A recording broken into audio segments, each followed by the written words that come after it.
You think she even knows what we're saying? Cole didn't whisper.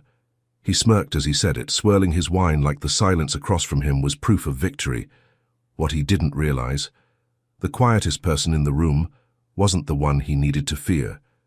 Because just a few steps away, holding a bottle of Sauvignon Blanc with steady hands and eyes like sharpened glass, Nancy Davies was listening. And she understood everything. The restaurant was called Veritas, private, gilded, cold, a place where deals were whispered over Wagyu, and billion-dollar empires changed hands between bites. It sat at the top of a luxury Manhattan hotel like a crown, glass walls, velvet booths, and a table so long it needed its own zip code. Tonight that table seated men with global reach and wallets to match, but it was supposed to be her night. Yoshiko Shinohara, Japanese tech mogul, founder of Kaito Robotics, 45 years old, quiet, composed, a woman who built her empire without raising her voice and had no plans to start now. She sat at the head of the table like a stone in still water, no translator, no pleasantries, just presence, and that made the men across from her itch. Cole Harmon, CEO of Calix Global, was already losing patience. Next to him, Troy Beck, his silver-toothed second-in-command, was 3 drinks deep and twice as smug. They'd arrived expecting submission, smiles, signatures. What they got was silence, unapologetic, regal, sharp as steel. They mistook it for weakness. They mistook her for a formality to get through before the ink dried. They were wrong. And slipping between them all, barely seen, entirely overlooked, was Nancy Davies, 27, black, working a double shift in polished shoes and a burgundy apron that didn't belong in a room like this. She poured their wine, cleared their plates, dodged their stares. But what none of them realized, not Cole, not Troy, not even the maitre d' who forgot her name, was that Nancy had grown up in Sapporo. That Japanese wasn't just a language to her. It was muscle memory. It was the voice of her childhood, her identity, her mother's world. It was sacred. And tonight, that language, the one no one expected her to know, was going to become a blade. Because when Yoshiko whispered, soft and broken, "Is there no one here who sees me?" Nancy didn't hesitate. She didn't translate. Not yet. She heard her. She understood her. And somewhere inside, something cracked. A silence she had worn like armor for years began to peel away. But before we begin, click subscribe, like this video, and tell us where in the world you're watching from. I hope this story reminds you, sometimes power doesn't speak first, but it always speaks last, because before Nancy Davies ever opened her mouth, she had already changed everything. They called it a partnership dinner, but everyone in the room knew what that really meant. Control, wrapped in courtesy, dressed in custom suits, served with a side of A5 Wagyu and $900 wine. Cole Harmon leaned back in his chair like he owned the building, one hand wrapped around his glass, the other gesturing lazily toward Yoshiko Shinohara. "She even understand a damn word we're saying?" He chuckled, not with humor, with certainty. Troy laughed louder. "Doesn't matter. A $2.3 billion buyout for some silent robotics queen? I'll take it. Let her nod all she wants." Nancy Davies tightened her grip on the wine bottle. Neither man looked at her. They never did. She was just the waitress, a blur in their periphery. But as she stepped back from the table, she caught Yoshiko's eyes. Still, steady, unblinking. And behind that silence smiled something deeper. A quiet that wasn't passive. It was watchful. The Veritas room held its breath in velvet and crystal, 12 seats around a table that cost more than Nancy's annual rent. Cole sat at one end, radiating ego. Yoshiko at the other, radiating nothing. It rattled him.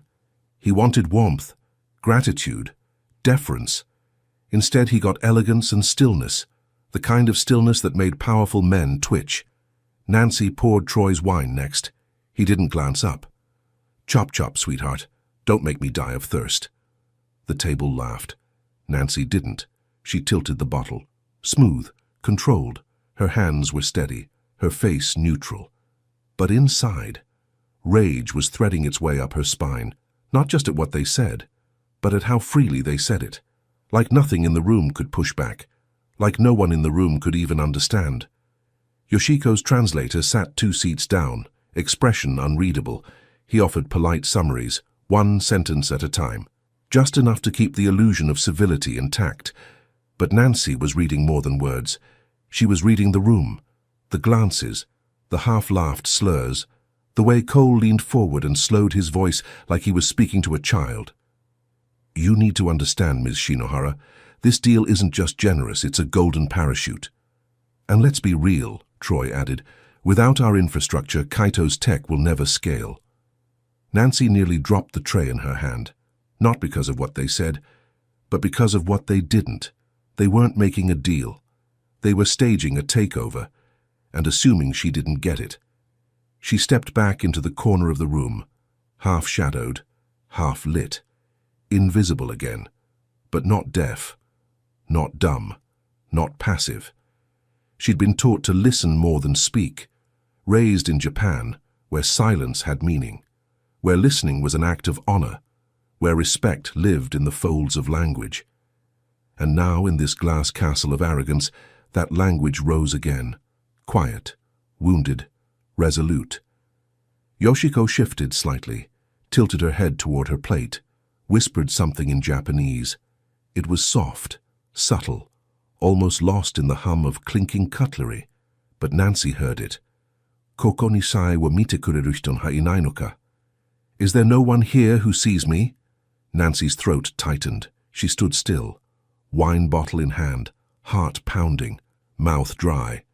She looked at Yoshiko, and for the first time that night, Yoshiko looked back. No one else noticed.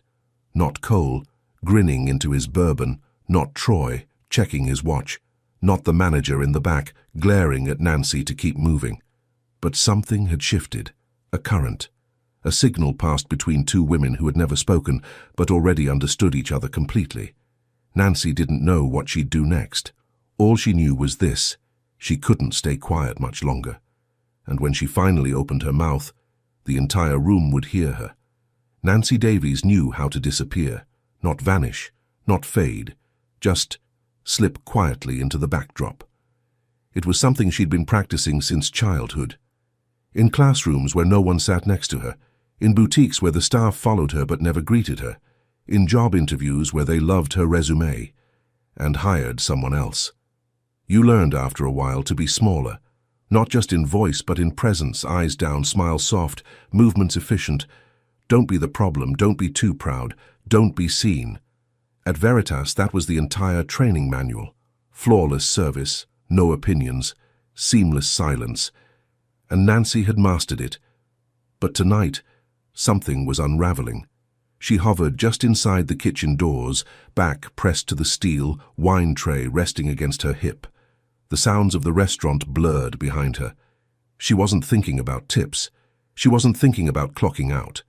She was thinking about that voice. Yoshiko's voice. Soft, fragile.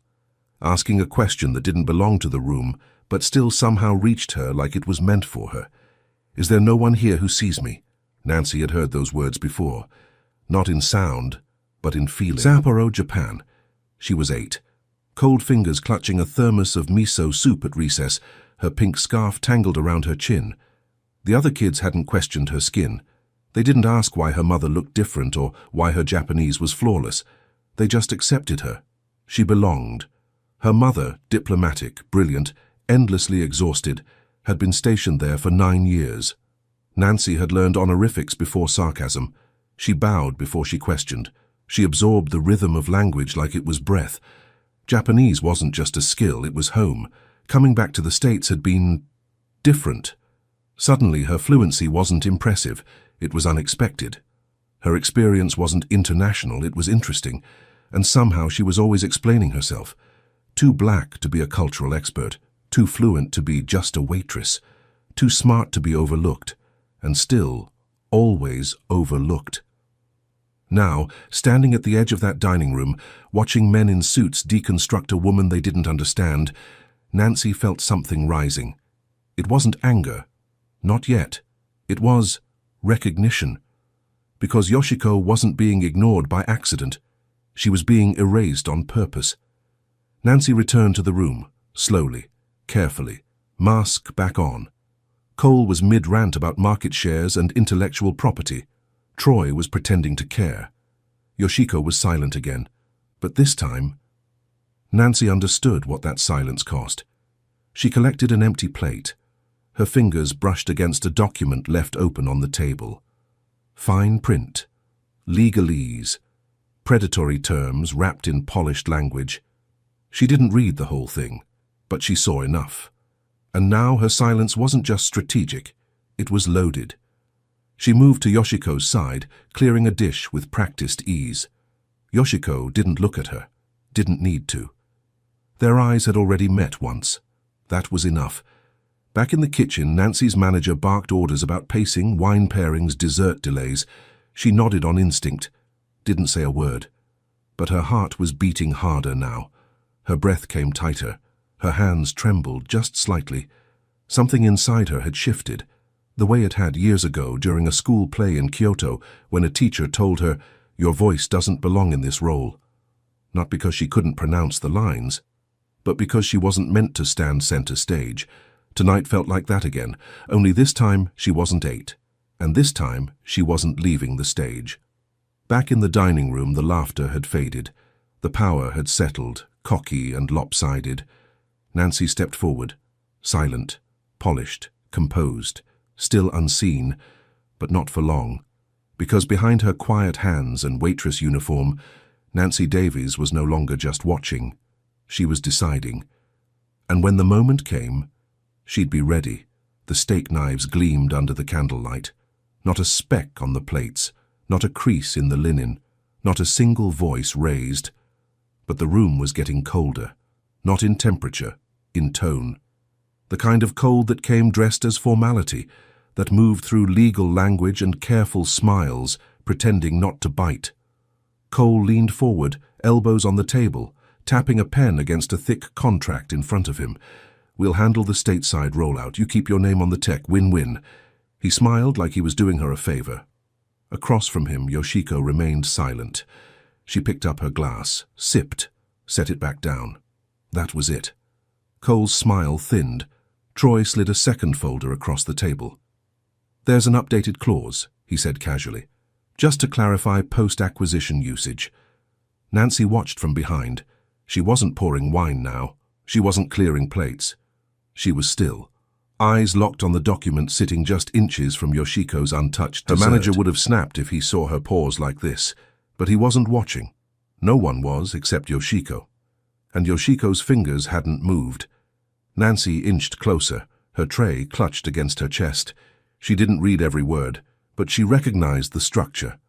A decade-long non-compete. An IP transfer clause so broad it might as well have said, "Everything she's ever invented now belongs to us." Buried in elegant font and phrases like efficiency, consolidation, and equity realignment. Predatory, dressed in politeness. Nancy had seen it before, not here, but in embassy meetings, in policy briefings she'd overheard as a child, in contracts whispered through diplomacy and disguised as generosity. This wasn't a merger, it was a silencing. Troy clinked his glass to Cole's. "We're practically teammates now." Cole laughed. Yoshiko didn't react, but Nancy saw it. A flicker, a subtle tightening at the corner of her mouth. The restraint of someone who knew exactly what was happening and exactly how little respect was being offered. Nancy took a step back, breathed, focused. Her instincts told her to stay quiet. Her training told her not to interfere, but her spine had gone rigid. She could feel it in her legs, in her chest, in her fingertips. That moment, where silence becomes unbearable, where watching starts to feel like complicity. Troy looked at Yoshiko and chuckled. "I mean, if there's anything confusing in the paperwork, I'm sure your translator can—" "Clarify?" Cole finished, flashing teeth. "We kept it simple, don't worry." Yoshiko blinked once, slowly. Nancy felt heat rising behind her eyes. It wasn't just arrogance, it was intent. They weren't miscommunicating. They were counting on miscommunication. Nancy stepped forward, just slightly. She wasn't sure what she was doing. She just needed to move. The translator sat still, hands folded. He hadn't touched the updated file. Yoshiko's hand hovered over it and then pulled away, not out of confusion, out of clarity. Nancy knew that kind of pause. It was the pause before surrender. The moment you weighed dignity against consequence, the room hummed with false civility. A cage, polished, padded, perfectly lit, but still a cage.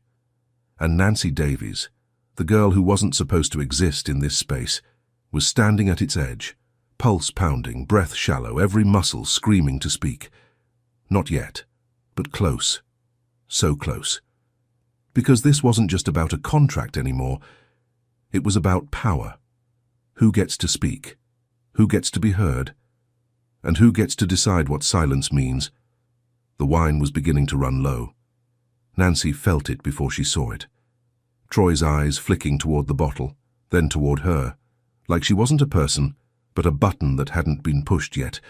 She was already moving before he made a sound. Almost. Snap. Fingers. Sharp. Quick. Dismissive. Hey, sweetheart. More of that Sauvignon. Chop chop. The words hit like a slap wearing silk gloves. She froze for a fraction of a second. Not long enough for anyone to notice, but inside, something cracked. Nancy walked to the table, her hands steady, her steps silent. She didn't look at him, didn't smile. She poured the wine slowly, measured. Troy didn't thank her. He never did. Cole kept talking, breezing through numbers like this deal was already closed. We've mapped out Phase 1, US rollout by Q4, EU by next summer. Assuming regulatory clearance, of course. He laughed at his own line. Yoshiko said nothing. Nancy refilled the glass. Still quiet, still invisible. But inside, her heartbeat was crawling up her throat. Troy leaned back in his chair, loose and smug. He cut his eyes toward Yoshiko and spoke louder now. Still no comment. You sure we didn't buy a statue?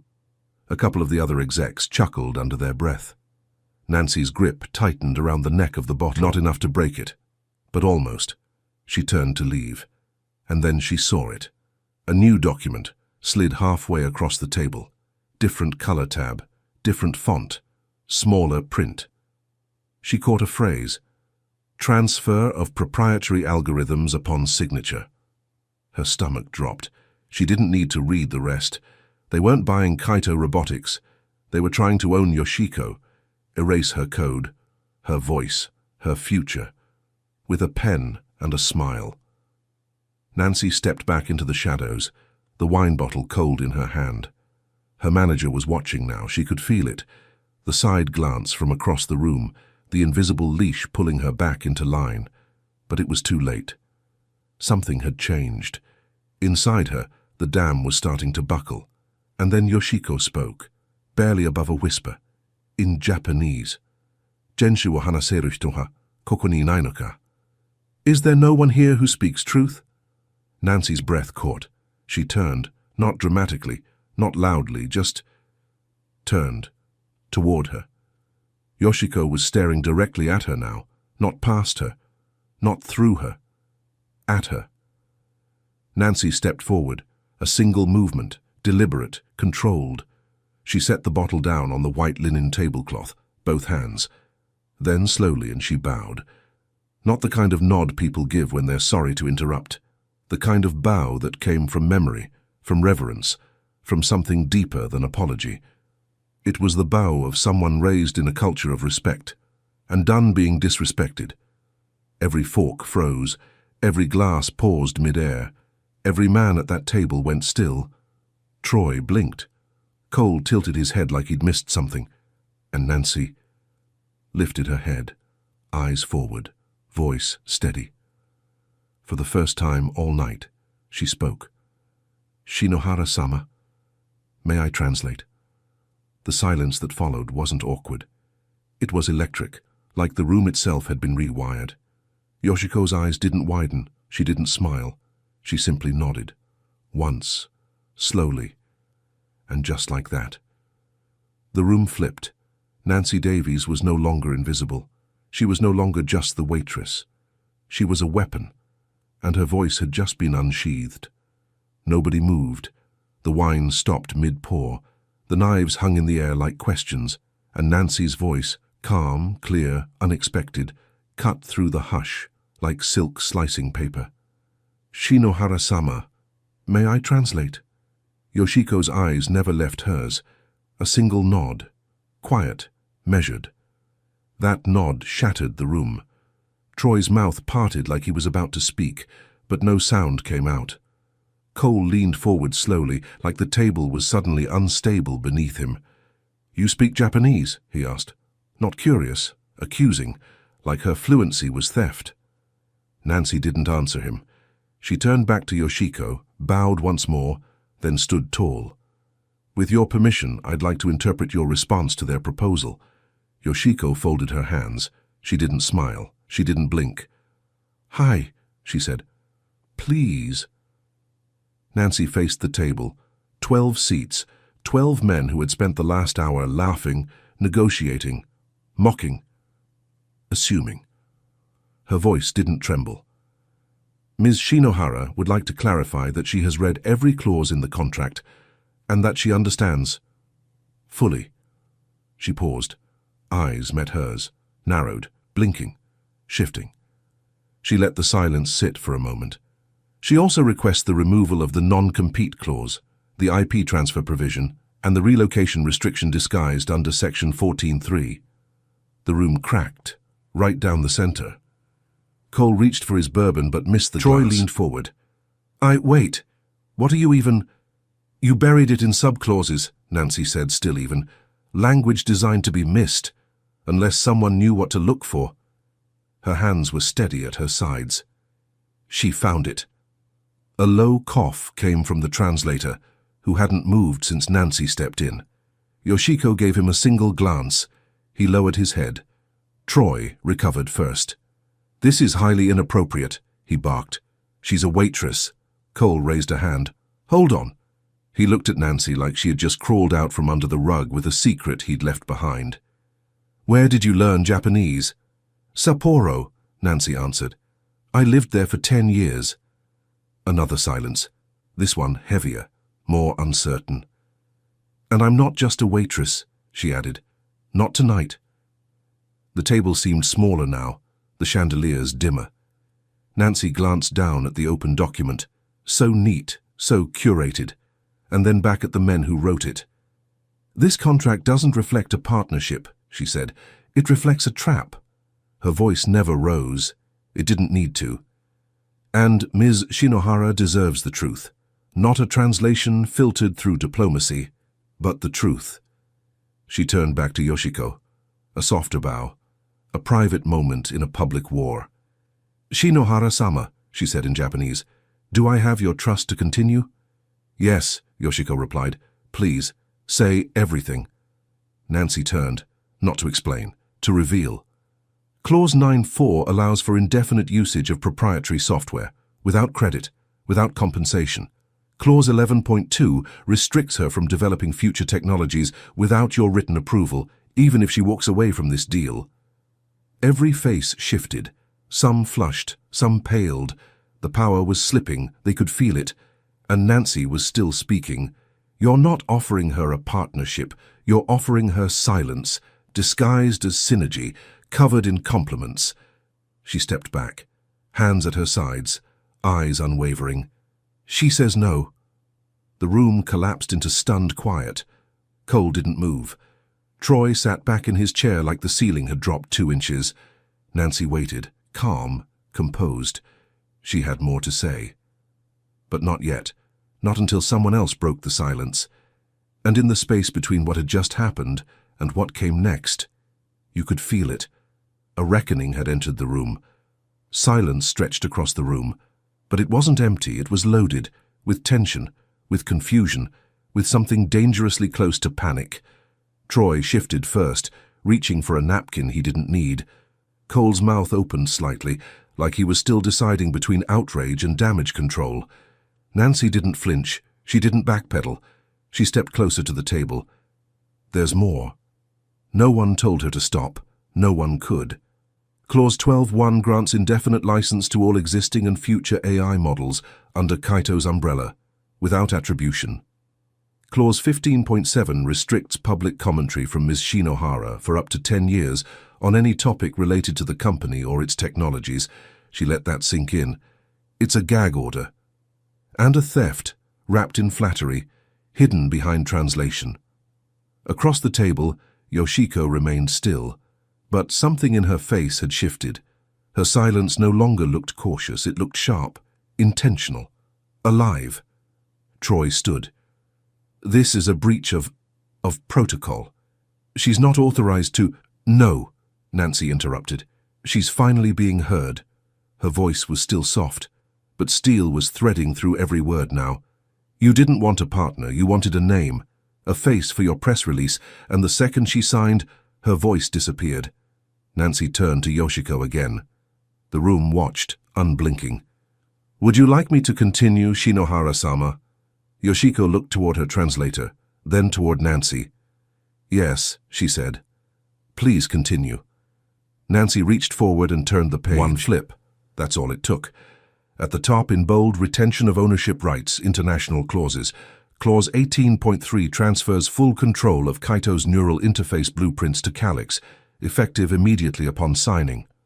No option for reversal, no clause for retraction. She looked at Cole. You knew she wouldn't agree to that, that's why you counted on the silence. That's why you counted on her needing you. Cole stood now too, his voice tighter than before. I don't know what you think you're doing. I think I'm saying what no one else in this room had the courage to. Nancy's eyes didn't leave his. I think I'm translating exactly what she's too polite to say herself. Behind her, a quiet click. A small device slid onto the table, black, round, unassuming. Yoshiko reached forward and pressed play. A voice echoed through the room. Cole's. She won't read it, just nods and signs. Sushi doll doesn't even blink. Then Troy's laugh. Let's just get her to ink it and celebrate. By the time she figures it out, we'll own her code and her silence. Then static. Then nothing. No one moved. The chandeliers above them suddenly felt too bright, too exposed. Nancy watched as the men's faces turned colorless. She didn't speak. She didn't have to. Everything was already loud enough. Yoshiko leaned forward for the first time all night, calm, collected, clear. She spoke in English. Now that we all understand each other, I'll be renegotiating. With her. She looked directly at Nancy. No one argued. They couldn't. And somewhere behind them, footsteps approached. Fast. Angry. Nancy's manager. Storming in with a voice already raised. And a consequence she didn't yet know was about to miss its mark. The room didn't breathe. The last words still hovered in the air like smoke. I'll be renegotiating. With her. Nancy didn't move, didn't speak. Her heartbeat filled her ears, but her body stayed still. It was done. The lie was exposed. The balance shattered. And then, the door slammed open. Nancy! Her manager's voice sliced through the silence, loud, angry, familiar. He stormed in red-faced, gripping a towel like a weapon and waving toward the table as if no one important was sitting there. What the hell do you think you're doing? Everyone turned, except Nancy. She didn't flinch, but her eyes dropped to the wine bottle she'd set down earlier. Still there, uncorked, undisturbed. A reminder of the role she'd just outgrown. I asked you a question, her manager snapped. Are you out of your mind? You don't speak in this room. You don't interrupt private business. She faced him now. Not defensive, not apologetic, just calm. He stepped closer. Too close. You're done. Turn in your apron. And get the hell out before you make it worse. The words hit hard, but they didn't land. Nancy had already left the version of herself that would have cowered. She just looked past him, to Yoshiko, to the woman who had hurt her. And that's when another voice entered the room, deeper, steady, measured. She's not leaving. Every head turned. From the shadows of a neighboring table, a man stood. Tall, dignified, charcoal grey suit, presence like gravity. Nancy blinked. She hadn't noticed him before. No one had. But now, he owned the space. In fact, he said, she just saved your entire negotiation. Cole's expression fell flat. Marcus? The man gave a slight nod. Marcus Bell, major investor, silent board member of Kaito Robotics, and apparently watching everything from the beginning. Marcus turned to Nancy. His tone softened, but never lost authority. Miss Davies, I've been listening, and I want to personally thank you and for protecting the integrity of this company. He turned back to her manager, and I'm going to be very clear. If she walks out of this restaurant without respect, compensation, and protection, there will be consequences far beyond your payroll. The manager's jaw locked. She's a waitress. She's a translator, Marcus said, a cultural strategist, and after tonight, something more. Troy sat frozen. Cole looked like he'd swallowed glass. Yoshiko hadn't moved since she spoke. She didn't need to. The room had already turned in her direction. And Nancy? She was still standing in the same spot. But the ground beneath her had changed. She was no longer on the defensive, no longer shrinking. She wasn't asking for permission. She wasn't waiting for approval. She was being seen. Her manager backed away without another word. Nancy looked down at the apron tied around her waist. She untied it, folded it once, and laid it gently on the service station beside her, not because she was finished, but because she was ready. And when she looked back up, every eye was on her, not out of curiosity, not surprise, but recognition. Nancy stood in silence. No tray, no apron, no orders to follow. Just her breath, steady in her chest, and the weight of 12 stunned men staring back at her like she'd rewritten gravity. Across the room, Troy reached for his bourbon with a trembling hand.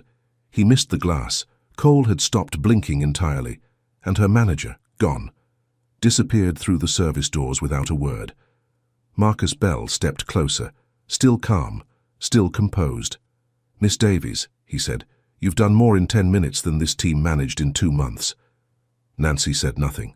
She wasn't used to being praised out loud, especially not in rooms like this.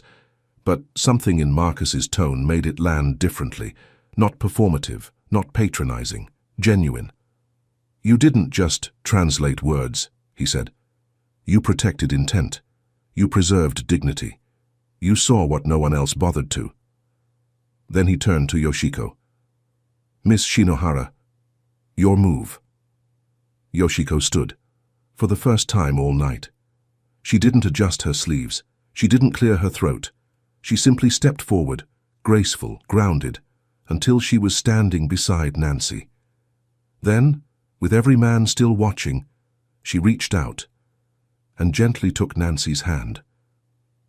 You saw me, she said, when no one else would. A pause. Then softly, would you allow me to return the favor? Nancy blinked. The room disappeared. Just her and Yoshiko now, the woman she'd once only served from a distance, now standing beside her, like an equal. Yoshiko turned to Marcus. Extend her a formal offer. He nodded. With pleasure. Then to Nancy. How would you feel about joining Kaito Robotics as an executive liaison and cultural strategist? A silence. But this time it was warm, alive. Relocation included, Marcus added. Tuition assistance, housing, 6-figure salary. Nancy's lips parted. She tried to speak, but nothing came. Not at first, because for so long her voice had been buried under everyone else's, but now it returned, shaky, small, but hers. I'd be honored. No one clapped, no one dared. The same men who had laughed at her, snapped their fingers, ignored her presence, now watched her walk out of the service corner and she didn't raise her chin, didn't gloat, didn't boast. She simply moved, with quiet certainty, with the dignity she had always carried, now finally reflected back. Yoshiko walked beside her, not ahead, not behind, beside her, and in that polished glass dining room where contracts were once written to erase, a new chapter had just been signed, one without ink, one with intention. And every man at that table could do nothing but watch The dining room felt different now, not quieter, stiller, like the air itself understood something had shifted. Nancy stood in the middle of it. No tray, no apron, no more pretending. Just her, and the silence she now owned. Yoshiko hadn't let go of her hand. She didn't need to. The gesture wasn't for optics, it wasn't theater, it was truth. For the first time in hours, Nancy wasn't moving plates or reading documents. She wasn't interpreting contracts or translating power plays. She was simply standing still, and still the room revolved around her. Marcus Bell cleared his throat gently. "We'll send a formal letter," he said, "but the position is yours if you want it." Nancy looked at him, then at Yoshiko, whose face held no pressure, only clarity, only calm. "Executive liaison," Marcus continued. "Full relocation. Flexible start date. We'll cover the remainder of your graduate program, wherever you choose to attend." He paused. "Salary starts at 180. For a moment, Nancy didn't speak. Not because she didn't want to, because she didn't trust her voice not to shake. She looked at her hands, still open at her sides, no longer clenching anything. Then she looked at the table, at the men who hadn't said a word since she spoke. Cole's face was blank. Troy's jaw was set tight. They didn't speak now because they couldn't, because they knew. This wasn't just an offer. It was a reckoning. Nancy inhaled slowly, then met Yoshiko's gaze. "Shinohara-sama," she said softly. "Your voice deserves to be heard, and so does mine." She turned back to Marcus, finally steady. "Yes," she said. "I accept." Yoshiko gave the smallest of nods, not ceremonial, not scripted, a gesture of deep, mutual respect. Nancy bowed. Not as a server, not as a translator, as a woman, as a force. They began to walk toward the exit, together, step by step, shoulder to shoulder. Each footfall sounded louder than it should have. Or maybe that was just the silence they left behind, the same silence that once erased her, now parted for her. At the door, Nancy paused, not to look back, but to breathe, to feel it. The weight that had been on her shoulders for years, gone. She didn't need to be loud. She didn't need to make a scene. She'd already done the one thing no one expected. She stood her ground and changed the ending. The elevator opened. She stepped inside. Yoshiko followed. And as the doors slid shut behind them, the dining room stood frozen. No applause, no recognition, just the echo of something irreversible. The story of a woman they tried to erase, walking out beside one they never truly saw, and rewriting the future with every step. Sometimes the ones you overlook are the ones rewriting the ending. He had accepted it, that his daughter would never walk, that no amount of money or medicine could change what the doctors said. But that morning when he came home early, he heard a sound he hadn't heard in years. Laughter. And when he opened the nursery door, what he saw broke him. His daughter was in the air. Her legs were moving. And the maid, just the maid, was holding her like a promise God hadn't forgotten. Frank Hudson didn't plan to come home that morning. The meeting in Seattle had fallen through. The roads were quiet, the fog low. He didn't even tell his driver. He just drove.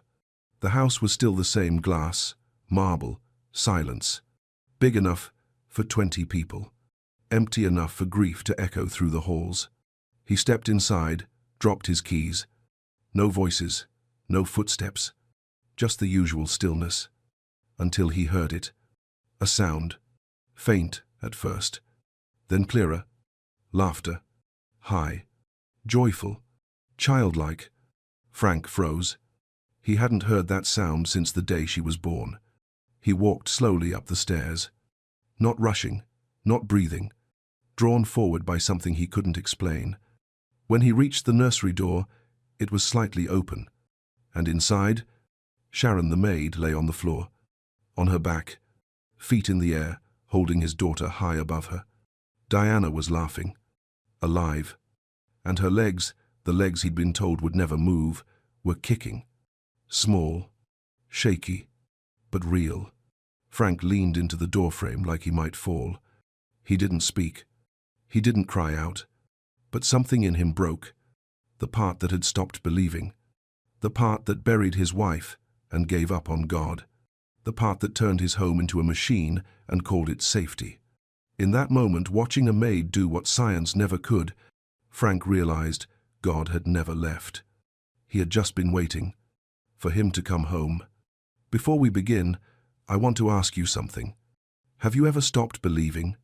Have you ever accepted the pain because it hurt too much to keep hoping? If this story touches you, click subscribe, like this video, and tell us where in the world you're watching from. Because someone out there needs to hear what you're about to see. That miracles don't always come through money. Sometimes they come through maids, mercy, and the quiet whisper of God saying, "I haven't forgotten you." Frank didn't tell anyone he was coming home. The meeting had been cancelled. The pitch didn't go well. So he drove. No driver, no music, just the sound of tires on wet road, and a kind of silence he'd gotten used to. When he pulled into the driveway, the house stood still. Big, quiet, cold. He stepped inside, put his keys on the table, took a breath. He wasn't sure why it felt heavier that day. Maybe it was the fog outside. Maybe it was the memories that seemed to linger in the walls. Or maybe it was just one of those mornings. Nothing moved. Just the usual stillness.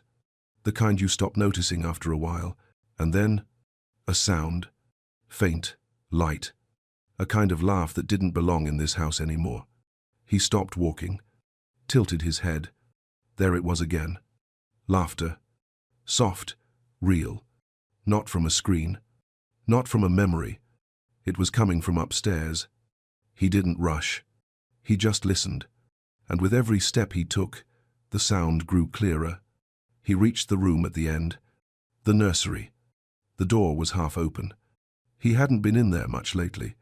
But what he saw, the moment he looked in, stopped everything inside him. Sharon, the maid, flat on her back on the carpet.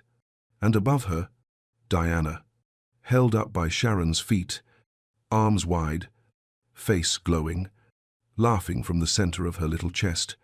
Frank froze. She was moving. Her legs, the ones every doctor said were finished, they were kicking. Tiny, unsure, but they were moving. Sharon was singing something soft.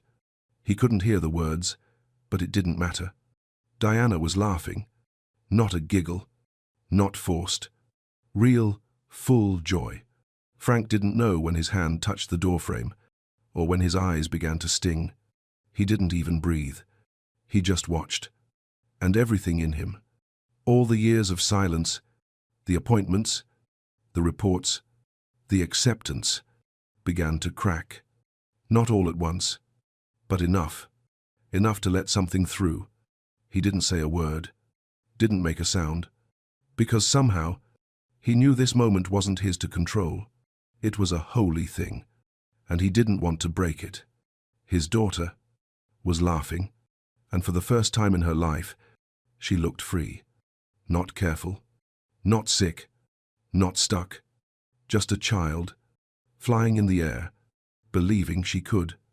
He watched as Sharon brought her gently back down, cradling her like she'd known her forever. Diana's tiny fingers reached up and touched her face, and Sharon smiled, like this was just another day. But to Frank, this was the first day. He had seen his daughter, alive. He tried to hold it in, the tightness in his chest, the way his throat burned. But he couldn't. Tears ran down without asking, and somewhere in the back of his mind, where God had gone quiet for a long time, a whisper rose. Something like, "I still see her," or maybe, "I never left." He didn't know for sure. He just knew something was happening in that room, something no specialist ever gave him, something no checkbook ever bought. He stayed at the door, watched his daughter laugh again and again, and for the first time since the hospital, he wasn't thinking about what was broken. He was watching what was waking up. And just before he turned to walk away, he heard Sharon's voice, soft and full. "Come on, baby girl. Fly a little higher. Frank didn't go back to the nursery that day. He stayed quiet, watched from a distance, then slipped away before they noticed. He sat in the kitchen with a cold cup of coffee, staring out the window, trying to make sense of something that didn't come with answers. He didn't even tell Sharon he'd been home. Not yet. He didn't know what he'd say. For hours, the image kept playing in his mind. Diana, mid-air, laughing. Her legs, weak but moving. And Sharon, holding her like she'd always known how. He hadn't felt that kind of hope in years, and part of him didn't trust it. Frank Hudson hadn't always lived in silence. Before Diana was born, his life was full of movement. He built things, broke records, raised funding rounds in his sleep. People called him a genius, a visionary. But when his wife died during childbirth, everything stopped. They said it was complications, said she was too weak, said they'd done their best. But in the end, all he had was a newborn daughter hooked up to more machines than any child should ever see. Born too early, too small, too fragile, and the silence began there. He remembered those nights in the hospital, staring at her through the glass, his hand pressed against it like he could will her to stay. He didn't pray. Not really. Just stood there, whispering things no one heard. And when they finally told him her legs were damaged, that she'd never walk, he nodded. Didn't cry. Didn't argue. Just accepted it. He went home, shut down the nursery they'd been decorating together, and turned one of the guest rooms into a private care space. The therapists came, the best ones. The machines arrived, quiet, expensive things that beeped and scanned, but nothing changed. She didn't move, not the way they hoped. And one by one, the specialists left, each with the same sentence. You'll need to make peace with this. So he did, or tried to. He buried himself in work, lived in airports and conference rooms, told himself it was better this way. He couldn't fail if he didn't try anymore. And then, 2 weeks ago, Sharon came. A quiet hire through an agency. No resume that stood out, no impressive titles. Just a calm voice on the phone saying she was good with children. He didn't ask questions, just signed the papers and moved on. He hadn't even spoken to her properly since the day she started. Only saw her in passing, a nod, a quiet, "Thank you." He didn't expect her to stay long. No one did. Most couldn't handle the silence, or the weight of a little girl who didn't speak much, or the stillness that filled every room like dust. But Sharon stayed, and she didn't just clean. She hummed while she worked, left the windows open to let the breeze in, started bringing in little things, a soft blanket, new books, paper butterflies taped to the walls. Frank noticed, but he didn't say anything, didn't know how. And now, he had no idea how to make sense of what he saw that morning. The next day, he stood in the doorway of the living room as Sharon folded laundry. She didn't look up, didn't rush, just kept working. After a moment, he spoke. "I was home yesterday." Her hands paused, then she folded another shirt. "I saw you," he said, "with Diana." She finally looked at him. Not nervous, not flustered, just steady. "You weren't supposed to be back yet," she said gently. He nodded. I heard her laughing. His voice caught on that word. Laughter. She smiled.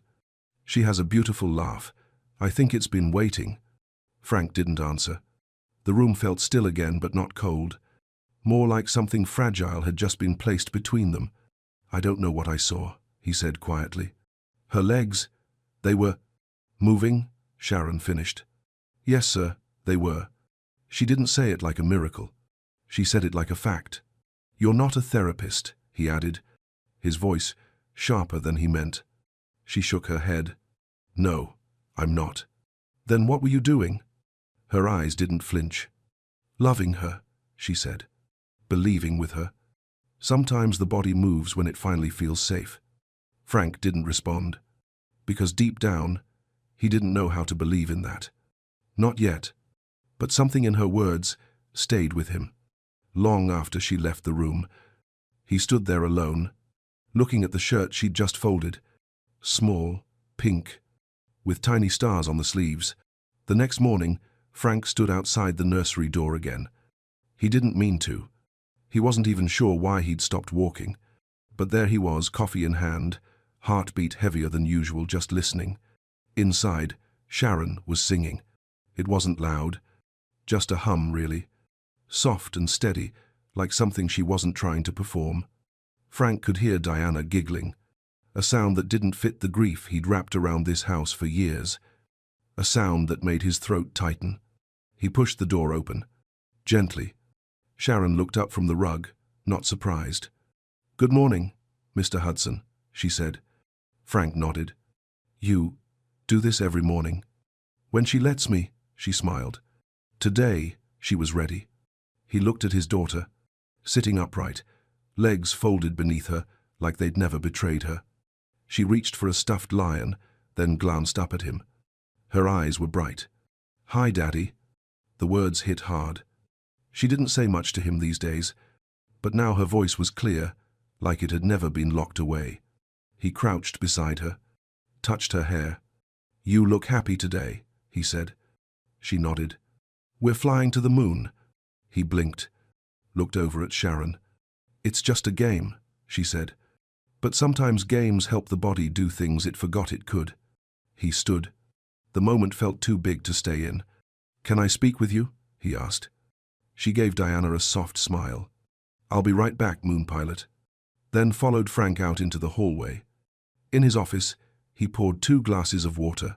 He didn't know what to offer her. He wasn't used to company that didn't come with contracts or titles. Sharon sat quietly, hands folded. "I want to understand what you're doing," he said. "Not because I'm upset, just because I've never seen her like that." She nodded, waited. "We've had the best therapists, medical teams, devices. Nothing worked." "I know," she said gently. "You've tried everything you were told to try." Frank looked at her. "So what are you doing that they didn't?" Her voice didn't rise, didn't defend. She just spoke with a kind of steady kindness that made him feel like he was the one on fragile ground. "Children don't heal when they feel like problems to be fixed," she said. "They heal when they're seen, when someone believes with them, not about them." "I'm not a doctor," she added, "but I've seen what love can do, especially when no one expects it to do anything." Frank didn't answer. The words unsettled him, because they felt too true. "My cousin," she said suddenly, eyes softer now, "was born with something the doctors couldn't name, couldn't treat. They said she'd never walk either, but we didn't listen." "What did you do?" he asked. "We played," she said. "We told stories. We made up kingdoms and quests and flying trees. And every time she kicked her foot, we cheered like the sky was falling.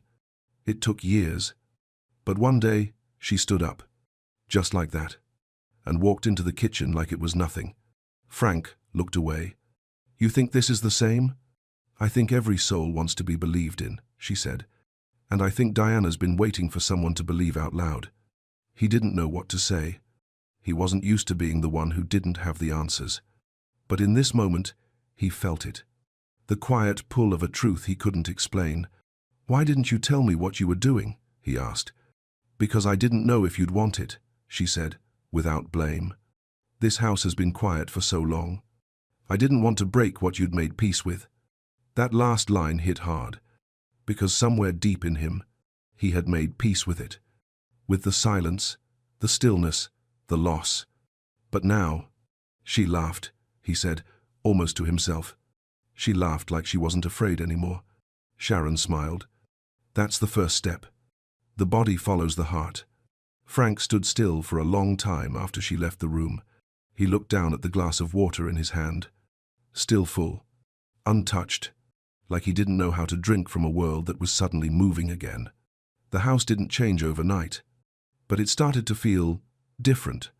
It wasn't loud. It wasn't full. But something had shifted.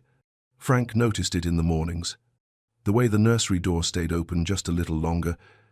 The way Diana's voice rose like sunlight through the walls. She was laughing more now, talking more, moving, not walking, not yet, but reaching, lifting. Tiny victories tucked inside, moments no one would have noticed, unless they were looking. And Frank, he was looking. He started waking up earlier. Not for calls, not for meetings, just to listen. Some mornings, he sat on the stairs, coffee cooling in his hands, quiet as the house around him, listening to the sound of Sharon and Diana playing. Sometimes it was singing, sometimes it was a story. But always, it was alive. And that life made him ache in a place he hadn't touched in years. He didn't step into the room often. Not yet. He stayed near the edges, close enough to see, far enough not to be seen. Something about it felt easier that way. He wasn't sure if it was guilt, or fear, or both. One afternoon, he passed by the open nursery door and saw them. Sharon had placed 2 pillows on the floor, set a small paper crown on Diana's head, and was holding both her hands as the little girl tried to press her weight into her feet. Diana's face was tight with focus, but her eyes were shining. "You're stronger than you think," Sharon said softly. "You've got queen legs today." Frank stood still, and for a brief second, Diana looked up. Their eyes met. He didn't know what to say, didn't know how to join the moment. So he nodded, smiled faintly, and walked away. That night, over dinner, Diana sat beside him at the table. Her plate had more on it than usual, and she was eating, slowly, but eating. Sharon sat across from them, silent and less spoken to. Respectful, present. Frank cut his food, took a bite, looked at his daughter. "You had a big day," he said. She nodded, chewing. "What did you play?" Diana glanced at Sharon, then back at him. "We climbed a mountain," she said. "I had to stomp on clouds to get to the top."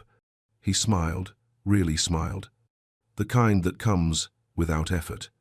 "And did you make it?" She nodded. "I did," Sharon said. "I have cloud-stomping feet." Frank looked across the table. Sharon met his eyes just briefly, then looked down at her water. Something about that silence sat heavy between them. After dinner, Frank lingered near the hallway. Diana had gone to bed. Sharon was cleaning up. "You've done a lot," he said quietly.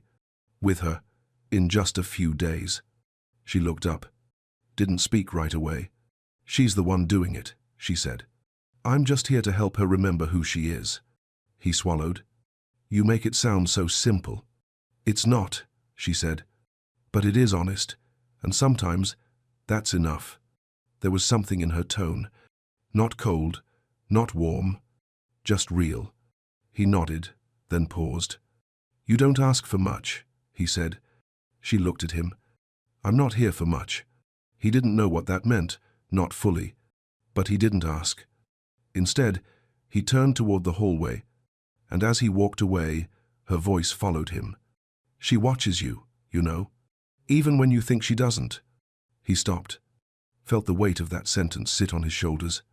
"Kids don't need perfect," she said. "They just need presence."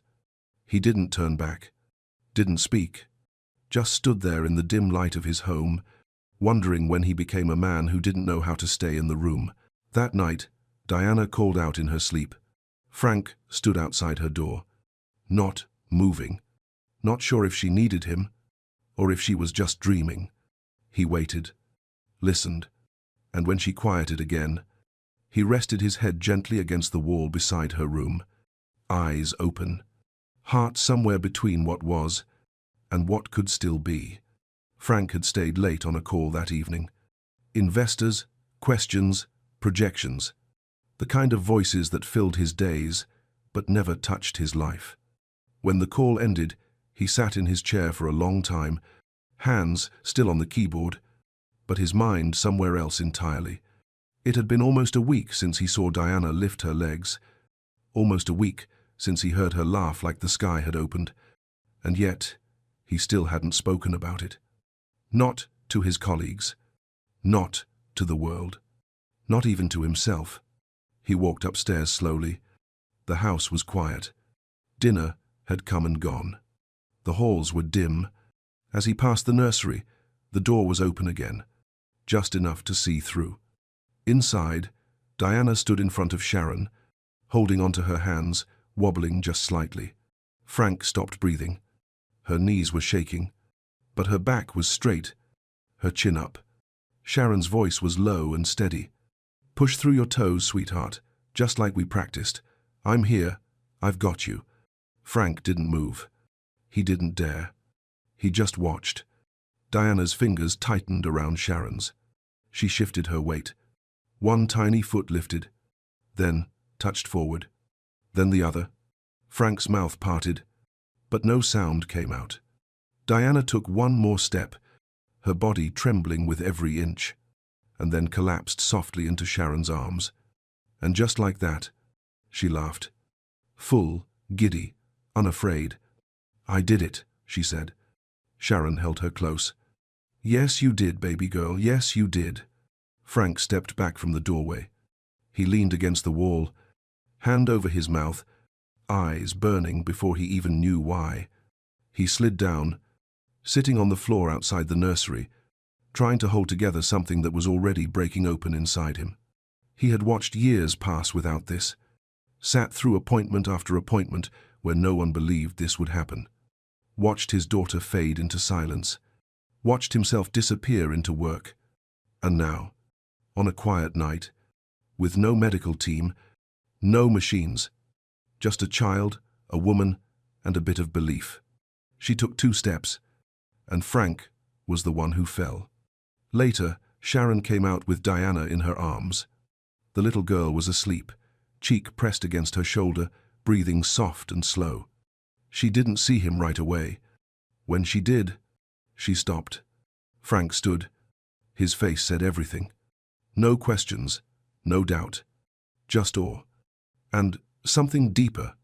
"She walked," he whispered. Sharon nodded. "She did. 2 steps. And she'll take more," she said.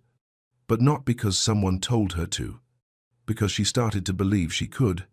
Frank looked down at his daughter, so small, so brave. She didn't even know what she'd just done. "I don't know what this is," he said. "I don't know how this is happening." Sharon's voice was quiet, but full. "You don't have to know. Just don't stop it." He looked at her. Really looked. Not as the maid, not as the woman he'd hired to dust rooms and wash sheets, but as someone who had done the one thing no expert ever could. She had reached his daughter. "Thank you," he said. Not out of politeness, but from the very center of who he was. Sharon nodded. "You're welcome, but you don't have to thank me. Just stay close. She needs you now." He watched as she carried Diana to her room, and for the first time in years, Frank didn't go to his office, didn't turn on the news, didn't check his phone. He stood outside Diana's room and listened, not for movement, not for miracles, just for the sound of her breathing. And in that quiet, he smiled, not because he understood, but because he didn't need to. Frank didn't sleep that night. He stayed by Diana's door, listening, breathing. The silence didn't feel heavy this time. It felt full, like something sacred had happened, and he was too afraid to move in case it disappeared. By morning, reality came knocking, just like it always did. He made a call, quiet, careful, to his private physician, the one who'd seen Diana since birth. "Something's changed," Frank said. "You need to see her." Dr. Keller arrived the next afternoon. Professional, polished, clipboard in hand, questions already forming before he even stepped inside. Diana was shy at first, clung to Sharon's leg, eyes wide. But Sharon whispered something soft, and Diana nodded, then sat on the floor. "She stood yesterday," Frank said, his voice careful. "Took 2 steps. Dr. Keller didn't look surprised. He looked cautious. "Was it spontaneous movement or intentional effort?" he asked. Frank blinked. "She walked," he repeated. "We'll run a few tests," the doctor said, "just to get a clearer picture." The room filled with quiet tension. Sharon stood nearby, silent, watching. Frank watched her. She didn't interrupt, didn't argue, but something in her face changed. Diana tried her best, lifted her legs, wiggled her toes. But the mood in the room was different. Clinical, observed, measured. She looked up at Frank. He gave her a smile, but it didn't reach his eyes. After a few minutes, Dr. Keller closed his folder. "It's possible," he said carefully, "that what you witnessed was an isolated motor spike. Reflex, not function. Unpredictable. And likely temporary."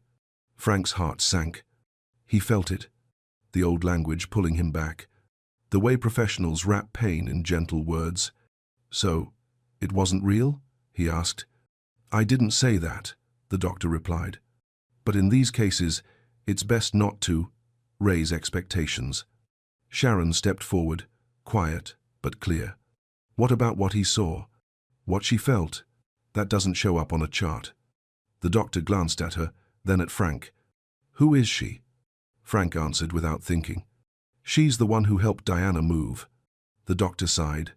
"Mr. Hudson, I know how badly you want this. But spontaneous recovery in cases like hers, it's extremely rare." "And yet it happened," Sharon said softly. The words hung in the air. Not defiant. Not loud. Just true. But Frank said nothing. And that silence, that moment, was where something cracked. Not between them, but inside Diana. That evening, Diana was quiet. No singing, no games, just quiet. She sat on the rug, holding her stuffed lion close, eyes distant. Frank walked in. "Can I sit?" he asked.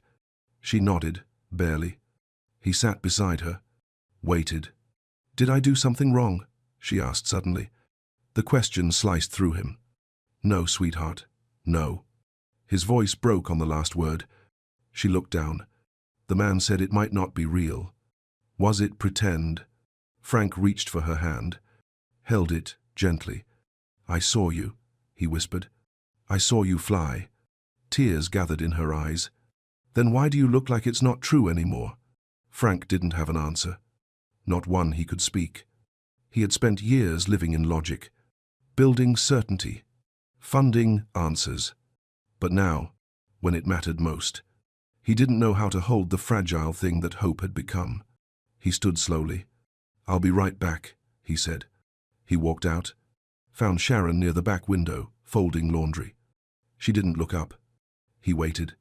"She thinks she failed," he said. Still, Sharon didn't speak. The doctor said it was just a reflex. "I know what he said," she answered. Calm, still. Then she turned to face him. But that little girl took 2 real steps. She moved because she believed she could. And now she's scared it was all a dream. He swallowed. "And maybe it was." Sharon shook her head. "No, Mr. Hudson. The dream isn't the danger. It's what happens when no one believes it's possible." He stood there, watching her, realizing maybe for the first time that this woman, this quiet, grounded, ordinary woman, was fighting for his daughter's future in a way no one else had. And he was still standing on the sidelines.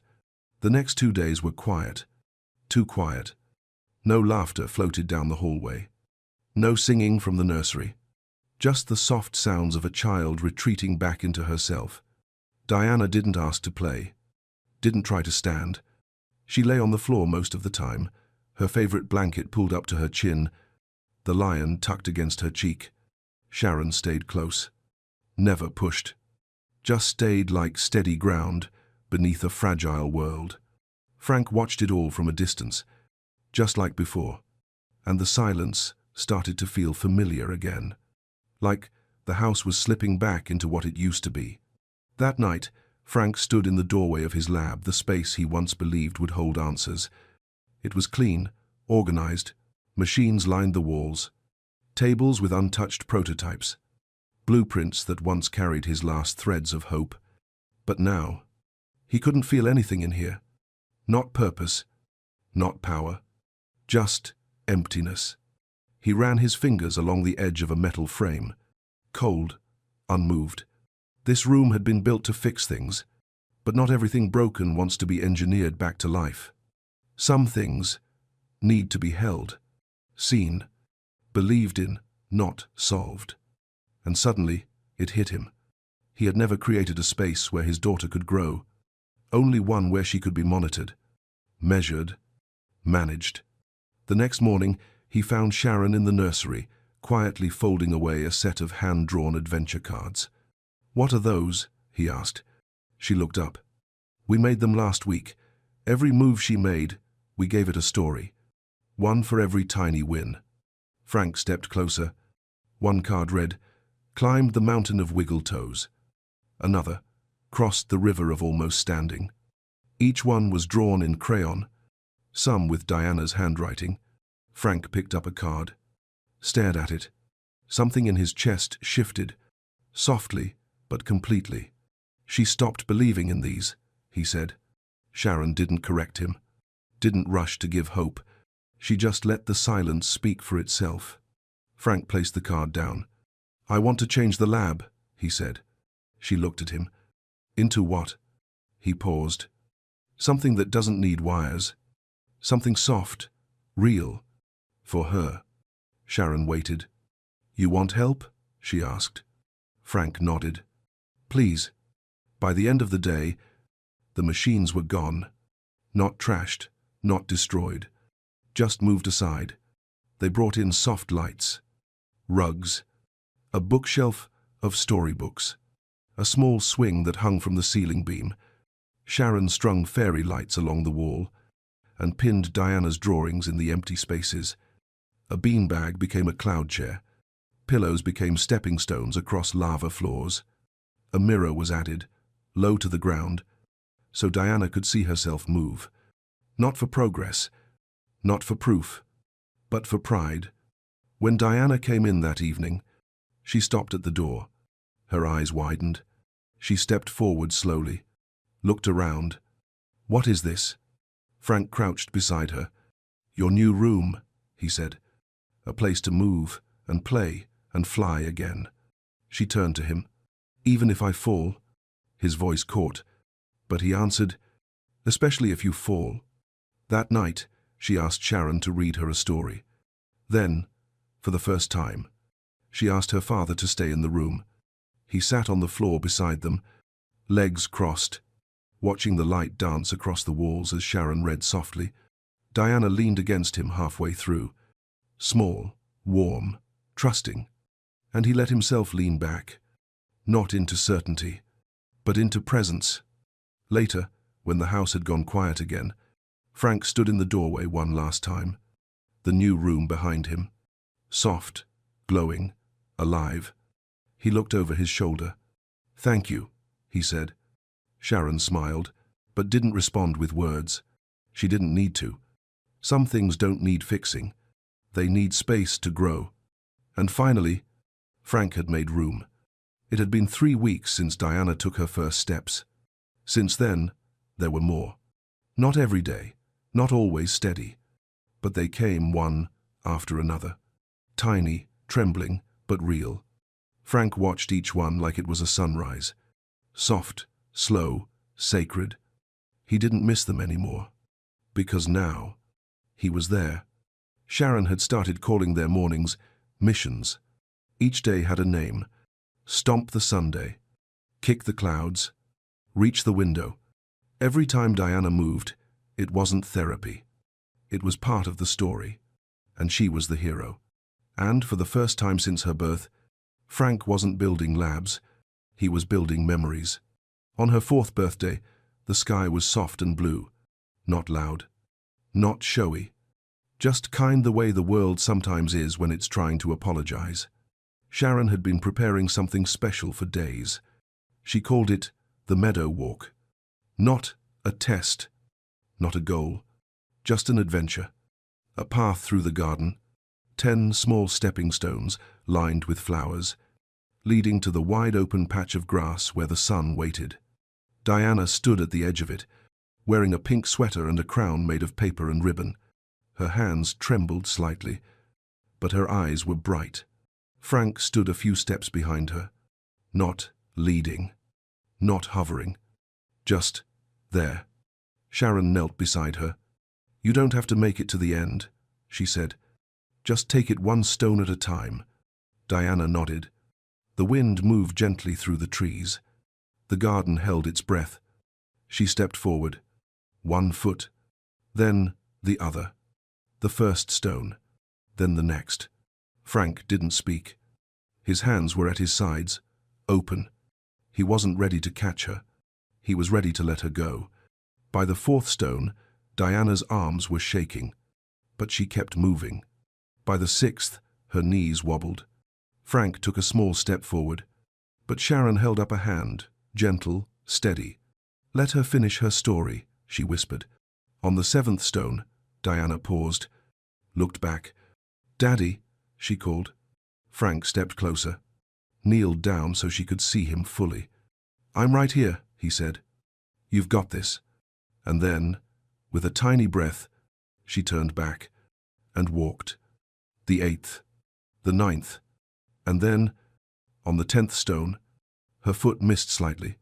She stumbled forward, falling straight into the grass, and she laughed.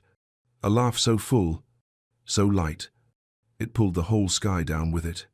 Frank ran to her, not because she needed rescuing, but because he needed to be there. He scooped her up, holding her tightly against his chest.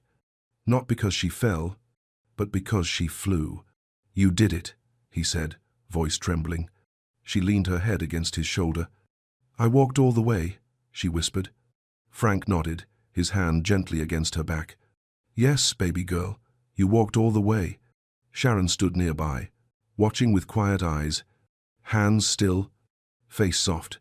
Frank looked at her, really looked, and for the first time, he didn't see the maid. He saw the woman who gave him his daughter back. He carried Diana to the porch, sat with her in his arms as she dozed off, still holding the crumpled paper crown in her fist. And for a while, no one said a word. Not because there was nothing to say, but because this kind of moment doesn't need many words. Just presence, just love, just breath. Later that night, after Diana had fallen asleep, Frank stepped into the nursery. The fairy lights glowed quietly. The crown sat on the shelf beside her drawings. He sat on the floor, not on the couch, not at the desk, just on the floor, where stories had been built, where miracles had happened. And for the first time in a long time, he prayed. Not with big words, not with desperation, just something simple, real. "Thank you. Thank you for not giving up when I did. Thank you for sending someone who saw her when I couldn't. Thank you for giving her back to me." 6 months later, the house no longer echoed. It breathed. There were fingerprints on the windows now, crayon drawings on the fridge, shoes by the front door that didn't belong to staff, and a little girl who ran down the hallway every morning, shouting stories to anyone who would listen. Diana didn't just walk anymore. She danced. She climbed. She jumped, not high, not perfectly, but with joy that couldn't be measured in charts. The room that used to be Frank's lab had changed again. It now held low tables, soft rugs, and chairs made for small hands and growing hearts. Children came every week, some in braces, some in wheelchairs, all carrying the same sentence Diana once wore: "She may never." But here, no one spoke those words. Here, they played.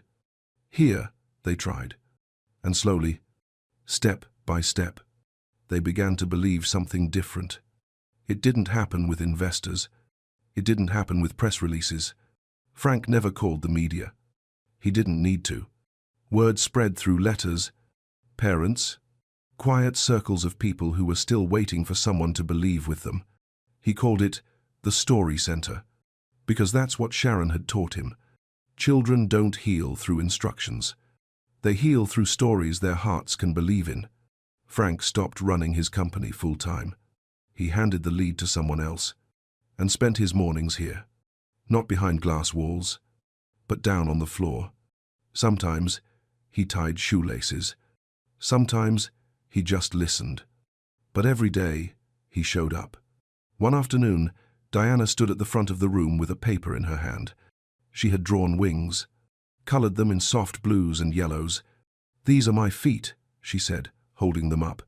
"They were sleepy for a long time, but now they're awake, and they want to fly." The room clapped. Frank did too. And in the back corner, Sharon smiled. The kind of smile that knows its place. Not center stage, not in the spotlight. Just there, where the light begins. They never fell in love, not romantically. But something deeper grew between them. A quiet, unshakable friendship. A trust built through the kind of storms that leave people changed. They didn't speak about it much. They didn't need to. Some bonds aren't declared. They're just lived. One evening, Frank sat in the garden, watching Diana race through the grass. She wore a cape made from an old bedsheet, and she kept shouting, "Come on, Daddy, let's fly." He stood slowly, pretending to groan. "These old feet don't fly like they used to." "Then run," she laughed. And so he did. Clumsy, out of breath, but laughing, really laughing. Sharon watched from the porch, hands in her lap, eyes soft. "She's not afraid anymore," Frank said later, as the sun dipped behind the trees. Sharon looked toward the field. "Neither are you." Years from now, when people ask Frank Hudson what changed his life, he won't say the IPO. He won't say the patents or the machines. He'll talk about a maid with no degrees and a child who taught him how to stand again. He'll say, "Not all miracles come in labs. Some come with crayons, with butterfly legs, and with someone who decides not to give up, even when everyone else already has." And if you ever visit the Story Center, you'll find a small sign on the wall near the entrance. It reads, "Healing doesn't begin with answers, it begins with love. Sharon Baker." And beneath it, a handprint in pink paint. Small, delicate, and full of life. Diana's.